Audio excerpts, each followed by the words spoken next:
Hello everyone, Bob Bristol, BMW of Corpus Christi. Just want to take a quick moment to touch base with you on one of the items we've been discussing lately, which is factory trained technicians and factory supported facilities versus non-factory trained technicians and non-factory supported facilities. Overall goal is to try to eliminate misinformation. As we've come to find, there's a lot of misinformation out there, whether it be via the internet, the internet being articles or YouTube or videos that are out there. I've done a little bit of research of my own, and they all say stay away from the big bad wolf, which is the dealerships. But I've worked in the industry for a very long time and have come to find out generally that is not the case. 99.999% of the time, it's not the case.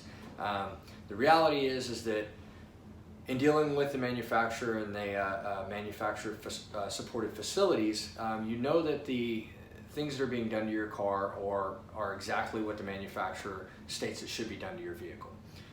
It's peace of mind. The technicians are highly trained. There's a lot that goes into it that is not always discussed. So hopefully these videos are going to help clear up a little bit of that, but that's the overall goal anyway. So going through some of the examples that we've seen, we've talked about a few of the items as far as training and OEM parts and some other things.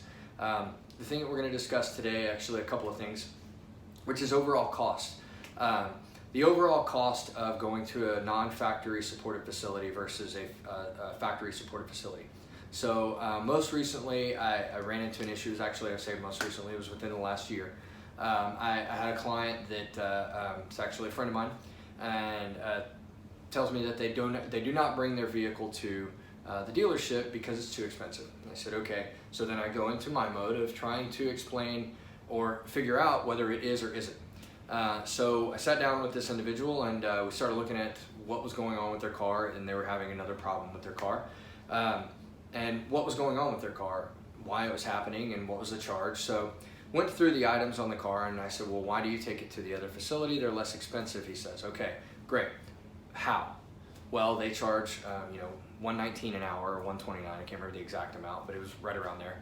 And the dealership charges $149, $159, whatever the amount was. But it was $30 to $40 higher per hour. I said, okay. So get into the discussion at hand and find out, okay, well, there's a little bit of a discrepancy in the per hour rate. So this is what this individual is holding on to. I say, okay, great. Well, how long does it take to fix the repair? The answer is, I don't know. I said, well, if you're focused on the per hour rate, then you need to know how many hours are they actually going to put into that car. So whenever I mentioned that, it was a profound statement to the individual I was speaking to, because they're highly intelligent, but didn't even think about the hours that are being put into the actual job. So come to find out, the actual job at the facility, at a factory supported facility, was about 4.5 hours, and the job time that was being charged at the non-factory supported facility was about 7.2, I believe is what I remember, but it was a little over 7 hours. So the difference was, okay, there was an hourly rate that was being charged that was less. However, the overall expense was much more because the amount of hours that were being charged on that specific repair were much higher. So the perception in this case was not the reality. So we've got to make sure that we're cautious of this. We've got to make sure that whenever we make decisions, financial decisions of what's the better option for the mechanics of our car, that we look at all the variables.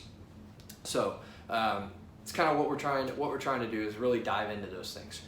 Look at all the variables that are involved. So furthermore, the repair that was being done on this vehicle was a repair that the vehicle would be down a couple days, add in parts, and probably 2 to 3 days.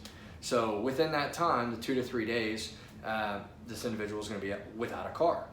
So no means of transportation, so they need to go rent a car. At the bare minimum, you're looking $39, $49, right? So you take $49 times 3, you're looking just under $150, $147 plus tax. So when you take all those things into account, okay, you're right back where you started. So whereas this manufacturer does have a loan car program where they could have actually borrowed a vehicle for a day or two, and then not have to worry about getting a ride, not have to worry about renting a car, not be inconvenienced. You could actually schedule the appointment, get the loaner vehicle, have alternate transportation, and really not have to worry about anything other than just getting the car fixed. So it was really just taking the total picture and really looking at it. In this specific case, the individual I was talking to, again, highly intelligent, it felt like, my gosh, what have I done?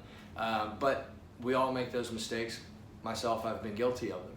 So we try to inform and say, hey, look, you've got to look at everything that's involved in there. The other side of it is in one of the previous videos we talked about OEM parts. Well, that's another area that a lot of the non-factory supported facilities use to try to cut costs, which is not using OEM parts. Why are OEM parts a little bit more expensive? Because they're made with a little bit more care.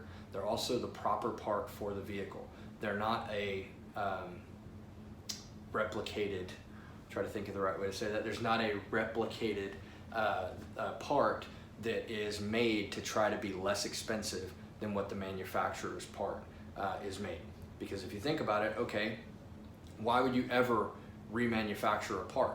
Why would you ever make it again? Well, because you try to make it cheaper. There's only one way to make something cheaper. If you're going to remanufacture it, you've got to make it cheaper.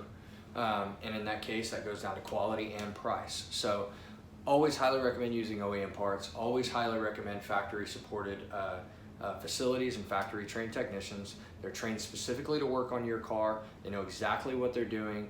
And if for some reason something goes awry, which we're not perfect, something goes awry, we've got the manufacturer standing behind us, and we can definitely do what's right by you, the consumer. So anytime you have any questions, like I say, at the end of any of my videos, be happy to answer any questions you may have. You can drop them in the comments section if you'd like to do that. If you'd like to reach out to me directly, I'll be happy to answer any questions you might have. I'm not the oracle, but I'll try to do anything I can to help. Again, our overall goal is to educate our consumers and make sure that they're making a good decision in some of the decisions that they do make, and myself being a consumer. So hopefully it helps. If there's anything we can do for you, please reach out.